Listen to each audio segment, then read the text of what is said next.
Assalamualaikum warahmatullahi wabarakatuh. Kami dari kelompok 3 akan mempresentasikan 3 materi. Yang pertama yaitu materi Management Letter, kemudian Client Representation Letter, dan yang terakhir yaitu Audit Management.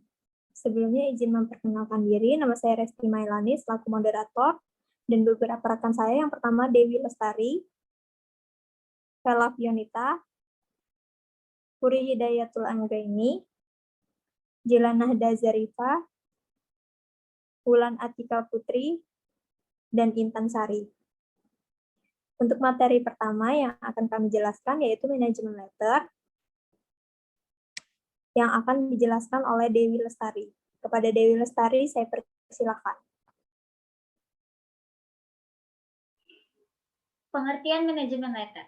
Management Letter merupakan suatu surat yang dibuat oleh KAP yang ditunjukkan kepada manajemen perusahaan, diperiksa laporan keuangannya, atau dengan kata lain diaudit, yang isinya memberitahukan kelemahan dari pengendalian intern perusahaan, baik berupa material maupun immaterial weakness, yang ditemukan selama pelaksanaan pemeriksaan, disertai dengan saran-saran perbaikan dari KAP yang bersangkutan. Langkah-langkah membuat manajemen letter yang baik.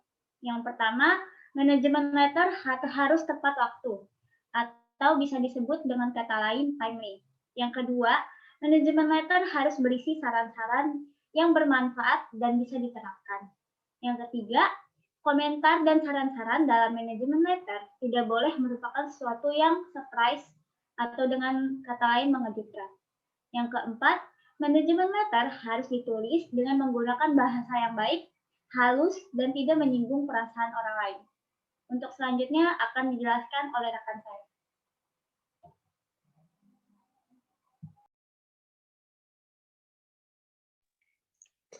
Baiklah, saya akan melanjutkan apa yang disampaikan oleh Dewi. Selanjutnya, 5 kelemahan dan saran yang diberikan bisa diurut berdasarkan urutan-urutan pos neraca dan rugi laba. 6. Saran-saran yang diberikan harus disesuaikan dengan kondisi bisnis perusahaan dan harus menunjukkan kemauan baik kantor akuntan publik untuk membuat pengembangan usaha perusahaan. 7. Pada bagian akhir manajemen letter, jangan lupa untuk mengucapkan terima kasih kepada manajemen dan seluruh staf perusahaan.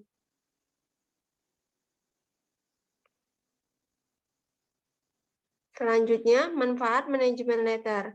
Manfaat manajemen letter bagi klien. 1. Dapat memenuhi kelemahan-kelemahan yang terdapat dalam pengendalian interperusahaan. 2. Dapat mengembalikan tindakan-tindakan perbaikan untuk mengatasi kelemahan-kelemahan tersebut berdasarkan saran-saran yang diberikan dalam manajemen letter, sehingga bisa mengurangi kemungkinan terjadi kesalahan dan kecurangan di dalam perusahaan. Materi selanjutnya akan disampaikan oleh rekan saya.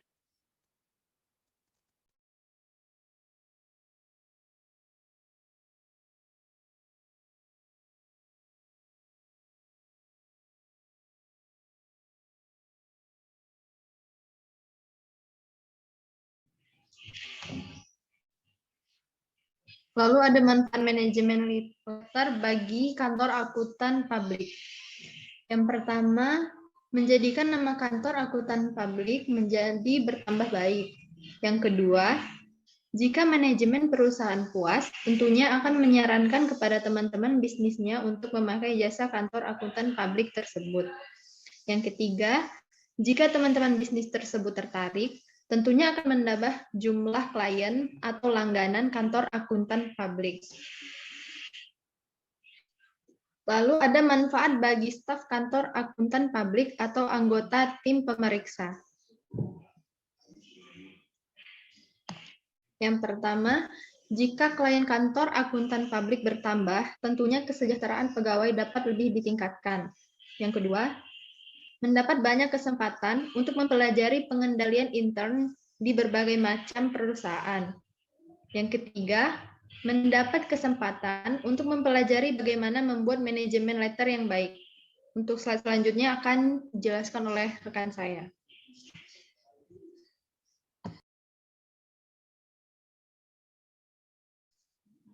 Oke, selanjutnya saya akan menjelaskan tentang tugas dan tanggung jawab anggota tim audit dalam membuat manajemen letter. Yang pertama, sebagai petugas yang terjun ke lapangan atau ke kantor perusahaan setiap hari bertugas mengumpulkan data dan informasi yang terdapat dalam pengendalian intern, baik mengenai kebijakan maupun kelemahan pengendalian intern.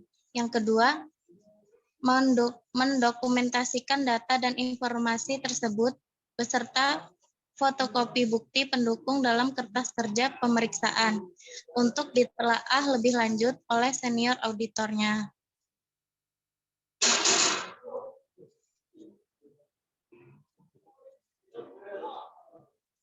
Selanjutnya, tugas dan tanggung jawab anggota tim audit dalam membuat manajemen letter lanjutan.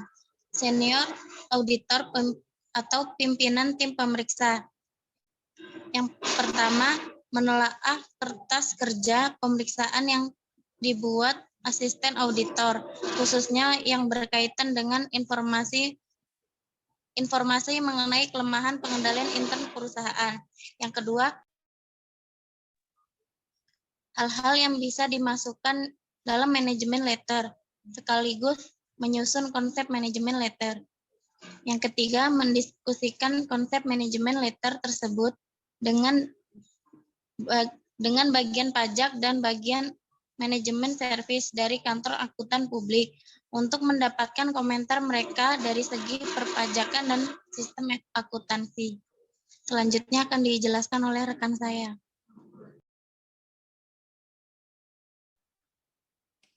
Oke, lanjutannya yaitu tugas dan tanggung jawab anggota tim auditor sebagai auditor supervisor atau manajemen. Yang pertama yaitu menelaah dan mengedit konsep manajemen letter, mengusulkan perbaikan-perbaikan yang diperlukan kepada senior auditor. Kemudian yang kedua, setelah ditelaah audit partner dan diperbaiki, atau jika ada saran perbaikan dari audit partner, yaitu mendiskusikan konsep manajemen letter tersebut dengan manajemen perusahaan. Kemudian yang ketiga, menyerahkan konsep manajemen letter yang sudah diperbaiki kepada audit partner untuk ditelaah.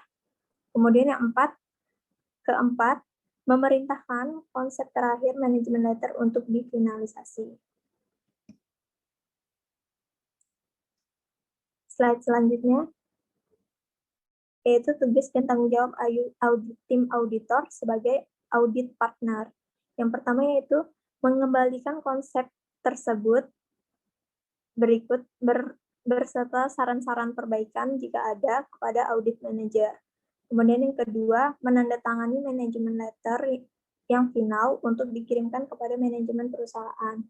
Kemudian yang ketiga, menelaah kembali konsep yang sudah diperbaiki, kemudian meminta audit manager untuk mendiskusikannya dengan manajemen perusahaan.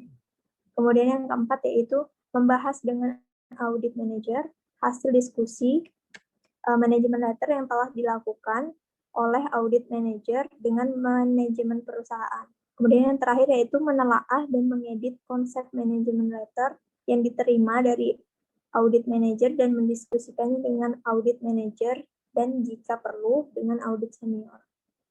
Yang slide selanjutnya akan dijelaskan oleh rekan saya, Vela Fionita. Lalu selanjutnya ada menyusun manajemen letter atau surat pernyataan manajemen. Selama melaksanakan audit, auditor mengamati berbagai operasi dan organisasi bisnis klien. Manajemen letter berisi rekomendasi-rekomendasi yang tidak disyaratkan untuk dikomunikasikan dengan komite audit. Manajemen letter dapat mencakup komentar atas struktur pengendalian internal yang bukan termasuk portable condition, lalu sumber daya manajemen seperti kas, persediaan dan investasi, dan yang terakhir masalah perpajakan.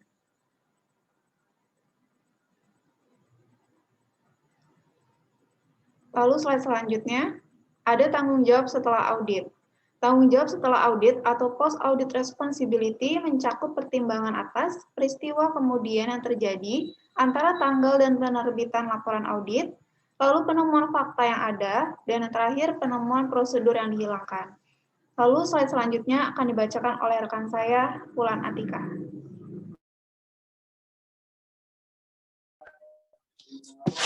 Oke, selanjutnya yaitu merumuskan pendapat dan membuat draft laporan audit. Pelaksanaan pengujian audit dapat dilaksanakan oleh beberapa auditor yang menangani beberapa area yang berbeda. Pada setiap setelah dilaksanakannya prosedur pengujian audit, staf yang melaksanakan prosedur tersebut diharapkan meringkas temuannya. Berbagai ringkasan temuan tersebut kemudian digabungkan dan dievaluasi untuk menentukan pendapat yang diberikan atas laporan keuangan secara keseluruhan. Proses ini biasanya dilaksanakan oleh partner, tetapi bisa juga dilakukan oleh manajer atau manajer KAP dan telah kembali oleh partner. Selanjutnya yaitu melakukan penelaahan akhir atas kertas kerja. Setiap kertas kerja telah ditelaah oleh supervisor. Hal ini dimaksudkan untuk menilai kualitas pekerjaan yang dilakukan, bukti yang dihimpun, dan kesimpulan yang ditarik oleh pembuat kertas kerja.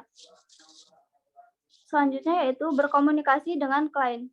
Komunikasi oleh auditor dapat dilaksanakan dengan cara yang pertama yaitu komite audit. Komunikasi yang dapat dilakukan auditor dengan komite audit adalah komunikasi mengenai hal-hal yang berkaitan dengan struktur pengendalian intern klien atau mengenai pelaksanaan audit. Yang kedua yaitu ada manajemen. Komunikasi manajemen dapat dilakukan melalui manajemen letter atau surat pernyataan manajemen.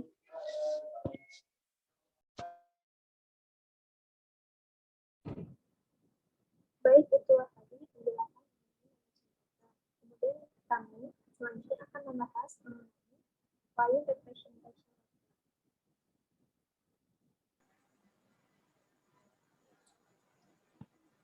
Baik, untuk selanjutnya kami akan menjelaskan mengenai materi Client Representation Letter. Yang pertama yang akan menjelaskan yaitu Atika. Kepada Atika, saya persilahkan. Oke, baik.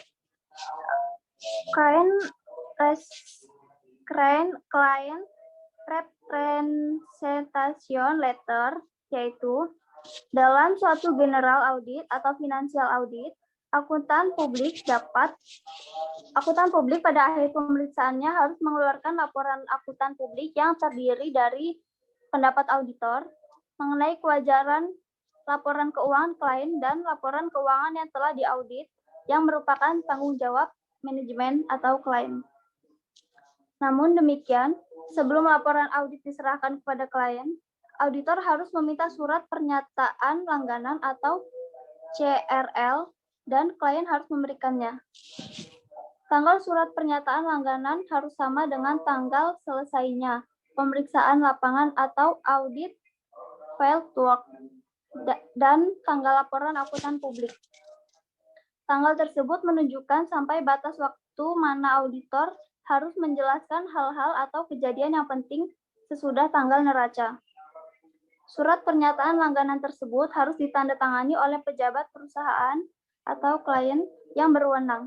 Biasanya direktur keuangan dan akuntansi atau direktur utama dan ditik di atas kop surat klien, walaupun konsep surat tersebut disiapkan oleh kantor akuntan publik.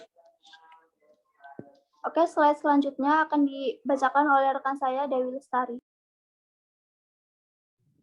Baik, saya akan melanjutkan presentasi yang telah dijelaskan oleh rekan saya sebelumnya. CRL adalah surat yang dibuat oleh klien dan ditunjukkan kepada KAP yang berisi pernyataan mengenai beberapa hal penting seperti yang pertama, manajemen harus bertanggung jawab terhadap kewajaran penyajian laporan keuangan perusahaan sesuai dengan prinsip akuntansi.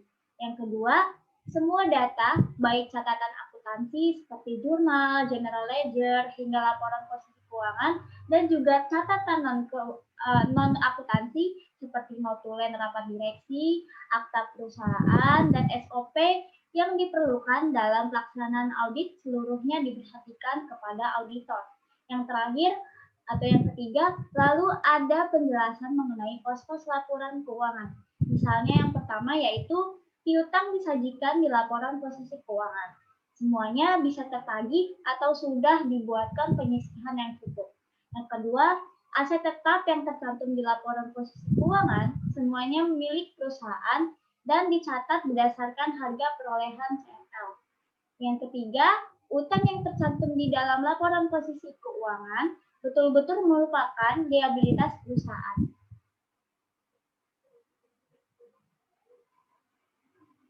Yang keempat, menyatakan ada atau tidaknya aktiva perusahaan yang dijadikan jaminan atas kredit yang diperoleh dari bank. Yang kelima, menyatakan ada atau tidaknya kewajiban bersyarat contingent liability bertanggal neraca. Kalau ada, harus dijelaskan dalam bentuk apa. Yang keenam, menyatakan ada atau tidaknya transaksi hubungan istimewa atau yang biasa disebut dengan related party transaction dengan perusahaan induk atau holding company yang atau perusahaan afiliasi. Yang terakhir, menyatakan ada atau tidaknya kejadian penting sesudah tanggal neraca yang mempunyai pengaruh yang penting atau material terhadap kewajaran laporan keuangan. Misalnya terjadi kebakaran atau tanggal neraca namun sebelum laporan akuntan diterbitkan. Untuk slide selanjutnya akan dijelaskan oleh rekan saya, Vela Fionita.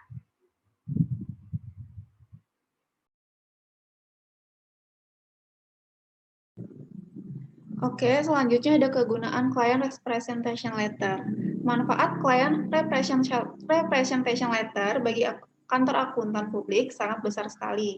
Misalnya, jika ternyata klien tidak mencatat transaksi perusahaan secara keseluruhan, atau ada bukti-bukti yang disembunyikan atau tidak diperlihatkan kepada kantor akuntan, sehingga ada pihak-pihak yang menggunakan laporan keuangan klien dan merasa dirugikan, lalu mengajukan tuntutan kepada akuntan publik di pengadilan. Dalam hal ini, akuntan publik dapat menunjukkan surat pernyataan langganan tersebut sebagai bukti di pengadilan, sehingga tidak bisa disalahkan.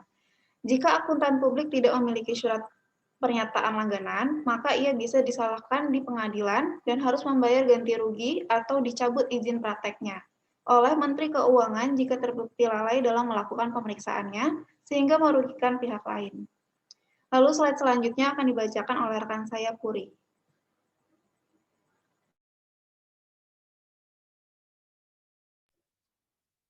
Oke, selanjutnya akan saya jelaskan isi dari Client Representation Letter. Ikatan Akuntansi Indonesia menyatakan dalam Standar Profesi Akuntan Publik PSA nomor 17 bahwa surat pernyataan langganan representatif tertulis umumnya meliputi hal-hal berikut jika dimungkinkan. Yang pertama, pengakuan manajemen mengenai tanggung jawabnya untuk menyajikan laporan keuangan secara wajar, posisi keuangan, hasil usaha, perubahan ekuitas, dan arus kas sesuai dengan prinsip akuntansi yang berlaku di Indonesia atau basis akuntansi komprehensif selain prinsip akuntansi yang berlaku umum di Indonesia. Yang kedua, tersedianya catatan keuangan dan data yang berkaitan. Yang ketiga, kelengkapan dan tersedianya semua notulen rapat pemegang saham, direksi, dan dewan komisaris. Yang keempat, tidak terdapat kesalahan dalam laporan keuangan dan transaksi yang tidak tercatat. Selanjutnya akan dijelaskan oleh rekan saya, Jilan.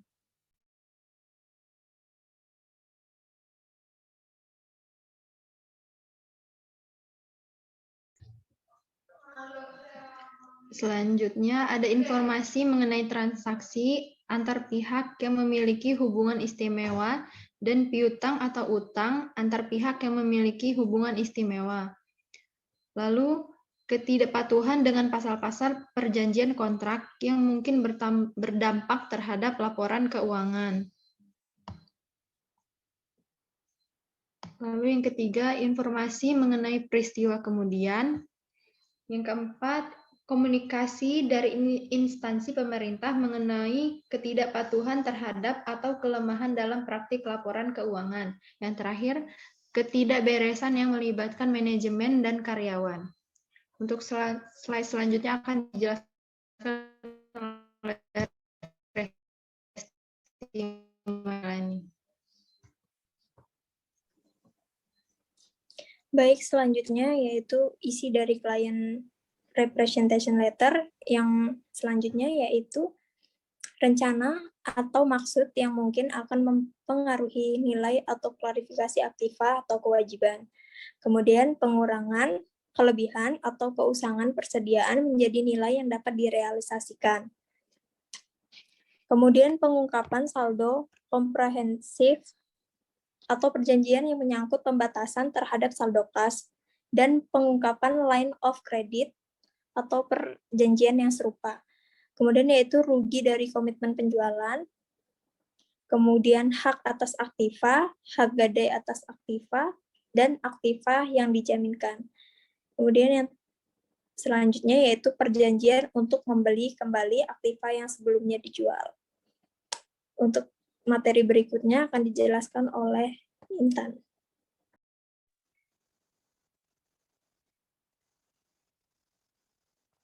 Oke, selanjutnya masih terdapat isi dari CRL. Yang selanjutnya, rugi dari komitmen pembelian untuk jumlah persediaan yang melebihi kebutuhan atau pada harga di atas harga pasar. Selanjutnya, pelanggaran atau kemungkinan pelanggaran hukum atau peraturan yang dampaknya harus dipertimbangkan untuk diungkapkan dalam laporan keuangan atau sebagai dasar untuk mencatat rugi bersyarat.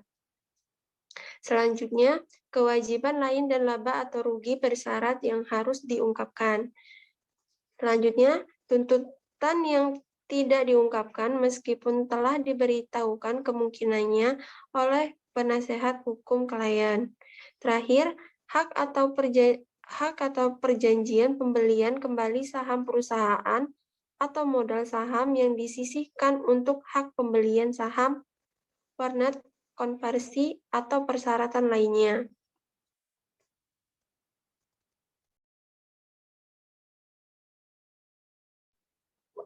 Baiklah, itulah tadi materi yang kami jelaskan tentang client representation letter. Kemudian kami akan melanjutkan materi selanjutnya yaitu audit management. Untuk materi selanjutnya yaitu mengenai audit management yang akan saya jelaskan. Pengertian audit management.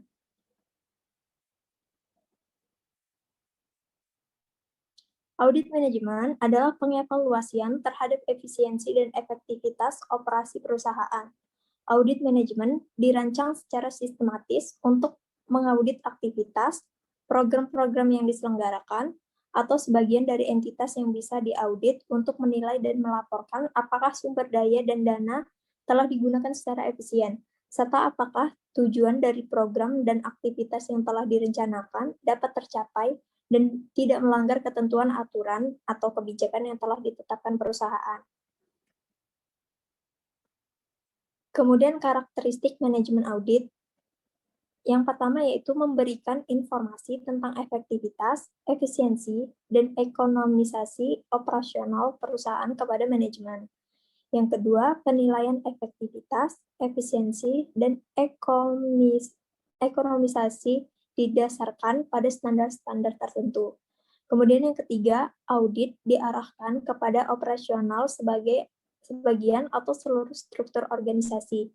Kemudian yang empat yaitu hasil audit manajemen berupa rekomendasi perbaikan kepada manajemen. Slide selanjutnya akan dijelaskan oleh rekan saya yaitu Jilan.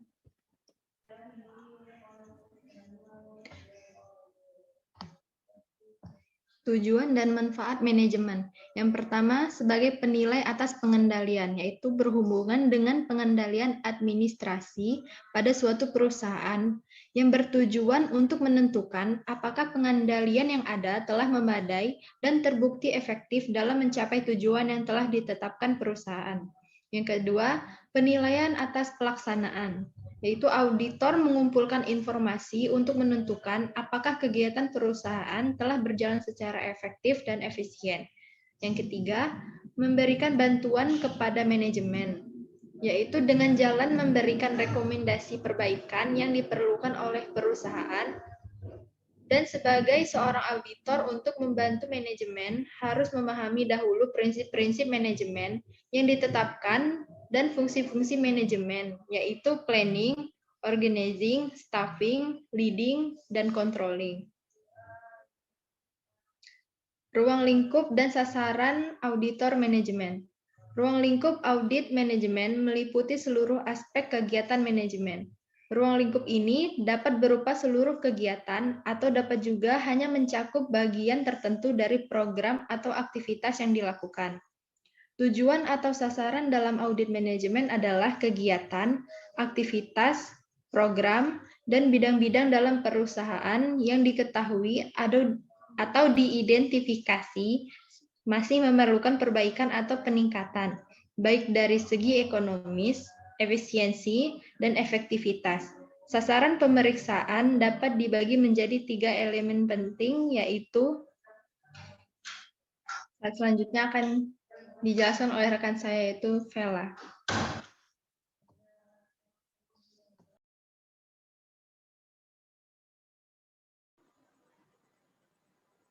Oke, selanjutnya ada ruang lingkup dan sasaran audit manajemen lanjutan. Yang pertama ada kriteria. Kriteria merupakan standar atau pedoman, norma bagi setiap individu atau kelompok di dalam perusahaan dalam melakukan aktivitasnya.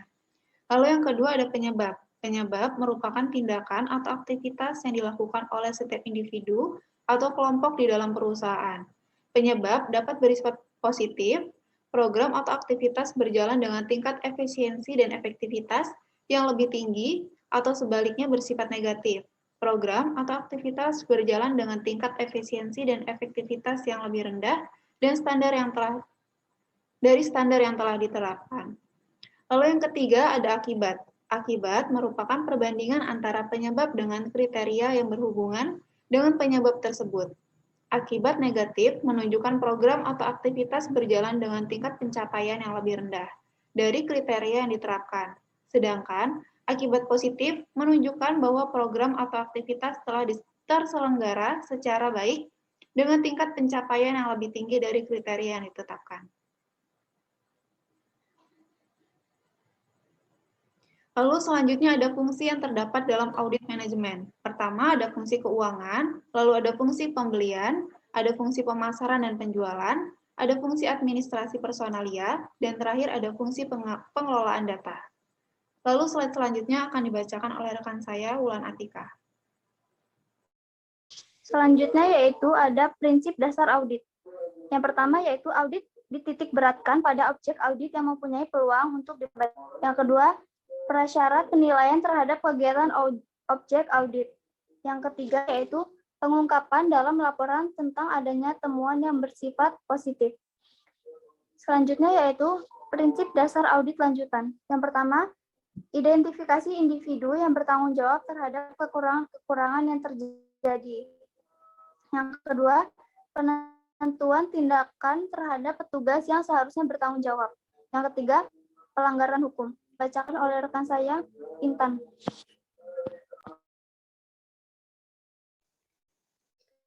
Hanya tipe audit manajemen. Yang pertama, audit fungsional. Suatu audit fungsional berhubungan dengan satu atau fungsi yang lebih banyak dalam suatu organisasi. Ia mungkin berhubungan dengan fungsi upah atau suatu divisi untuk perusahaan secara keseluruhan. Staf auditor tertentu dalam manajemen audit dapat mengembangkan keahlian dalam area seperti perekayasaan produksi. Mereka dapat lebih efisien menghabiskan semua waktu mereka dalam memeriksa area tersebut. Kelemahan dalam audit fungsional ialah kealpaan dalam menilai fungsi yang saling berhubungan. Kedua, audit organisasi. Suatu unit organisasional berhubungan dengan unit organisasi secara keseluruhan, seperti departemen, cabang, atau anak perusahaan. Tekanan dalam audit organisasi adalah bagaimana efisien dan efektifnya fungsi-fungsi berinteraksi. rencana organisasi, dan metode untuk mengkoordinasikan aktivitas. Berikutnya ada tahap-tahap audit. Yang pertama yaitu audit pendahuluan. Audit pendahuluan dilakukan untuk mendapatkan informasi latar belakang terhadap objek audit. Pada audit ini juga dilakukan penelaahan terhadap berbagai peraturan, ketentuan, dan kebijakan berkaitan dengan aktivitas yang telah diaudit, serta menganalisis berbagai informasi yang telah diperoleh untuk mengidentifikasikan hal-hal yang potensial mengandung kelemahan pada perusahaan yang diaudit. Yang kedua ada review dan pengujian pengendalian manajemen. Pada tahap ini, auditor melakukan review dan pengujian terhadap pengendalian manajemen objek audit dengan tujuan untuk menilai efektivitas pengendalian manajemen dalam mendukung pencapaian tujuan perusahaan. Dari hasil pengujian ini, auditor dapat memahami pengendalian yang berlaku pada objek audit sehingga dengan lebih mudah dapat yang terjadi yang dapat memicu terjadinya kelemahan pada berbagai aktivitas yang telah dilakukan. Yang terakhir ada audit terinci. Pada tahap ini, auditor melakukan pengumpulan bukti yang cukup dan kompeten untuk mendukung tujuan audit yang telah ditentukan. Pada tahap ini juga dilakukan pengembangan temuan untuk mencari ketertarikan antara satu tujuan dengan temuan yang lain dalam menguji permasalahan yang berkaitan dengan tujuan audit. Untuk selanjutnya akan dijelaskan oleh rekan saya, Puri. Oke, selanjutnya akan saya jelaskan tahap-tahap audit lanjutan, yaitu pelaporan. Tahapan ini bertujuan untuk mengkomunikasikan hasil audit termasuk rekomendasi yang diberikan kepada berbagai pihak yang berkepentingan. Hal ini penting untuk meyakinkan pihak manajemen atau objek audit tentang keabsahan hasil audit dan mendorong pihak-pihak yang berwenang untuk melakukan perbaikan terhadap berbagai kelemahan yang ditemukan. Selanjutnya, tindak lanjut. Sebagai tahap akhir dari audit manajemen, tindak lanjut bertujuan untuk mendorong pihak-pihak yang berwenang untuk melaksanakan tindak lanjut atau perbaikan sesuai dengan rekomendasi yang diberikan. Auditor tidak memiliki wewenang untuk mengharuskan manajemen melaksanakan tindak lanjut sesuai dengan rekomendasi yang diberikan. Oleh karena itu, rekomendasi yang disajikan dalam laporan audit seharusnya sudah merupakan hasil diskusi dengan berbagai pihak yang berkepentingan dengan tindakan perbaikan tersebut. Suatu rekomendasi yang tidak disepakati oleh objek audit akan sangat berpengaruh pada pelaksanaan tindak lanjutannya. Hasil audit menjadi kurang bermakna apabila rekomendasi yang diberikan tidak ditindaklanjuti oleh pihak yang diaudit.